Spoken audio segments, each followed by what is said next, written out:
안녕하십니까? 올코니 올코입니다.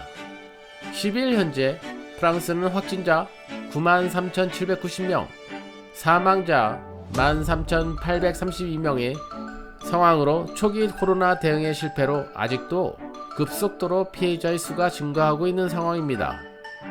또한 현재의 마크롱 대통령은 이런 걷잡을 수 없는 자국의 상황을 해결하기 위해 전 세계의 모범국가 대한민국 정부와 민간 기업들의 개별 접촉을 통해 이미 여러 차례 도움을 요청하고 있는 상황입니다. 상황이 이렇다 보니 프랑스는 대부분의 유럽 국가들처럼 현재 국민들에게 민주주의 국가라고는 믿기 어려울 정도의 강력한 기본권 제한, 개인 간의 이동 제한은 물론 위반 시 상당한 벌금을 부과하고 각 상점들의 영업 금지 등 개인은 물론 국가 전체가 현재 통제와 감시 속에서 이미 프랑스 전체가 개인의 자유는 사라졌다 해도 과언이 아닌데요.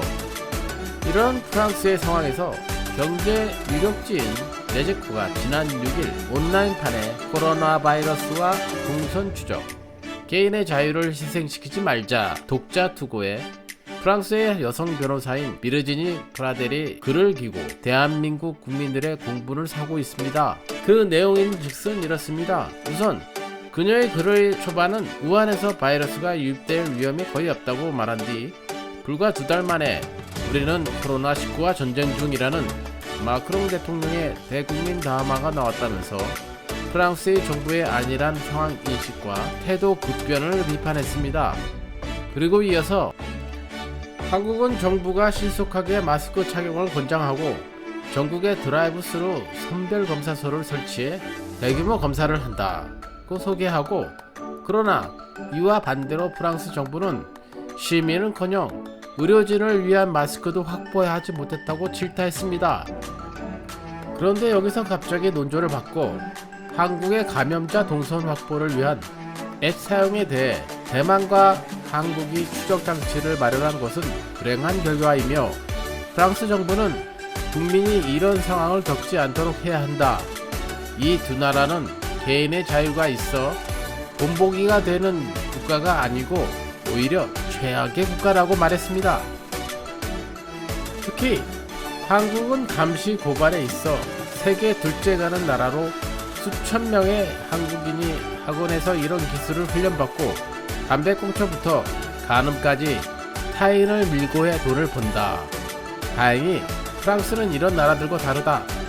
이들은 개인의 자유를 오래전부터 경시해왔다. 물론 그런 자유가 존재했다라면 말이다. 라고 비난했습니다. 이에 대해 우리 대한민국 정부도 대응에 나섰는데요. 주 프랑스 한국 대사관은 레제코 측에 항의한 데 이어 주 프랑스 한국문화원장 명의로 정식으로 반박 기고문을 보냈습니다. 전해웅 주불 한국문화원장은 한국이 코로나19 대처를 위해 국민적 합의하에 관련 정책을 민주적 절차에 따라 투명하게 입안에 집행하고 있다는 내용을 담아 반박문을 투고했습니다. 다만 이 반박문은 레제코에 아직 게재되고 있지 않는 상황입니다. 사실 초기부터 프랑스는 이 문제의 이 글 외에도 코로나19 사태 초기 프랑스에서는 한국의 감염자 동선 공개 등 모바일 정보를 이용한 방역의 인권 침해라는 비판이 많았던 것이 사실이었습니다.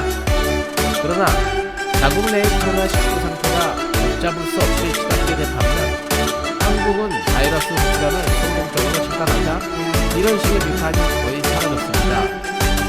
앞에서 언급한 것처럼 프랑스의 인구는 6,500만으로 한국보다 1,300만 정도 많음을 고려하더라도 국가가 국민의 생명을 얼마나 잘 지켜내고 있는지를 단적으로 보여주는 지표인 코로나19 치명률 역시 프랑스는 10.6%로 한국의 5배가 넘습니다.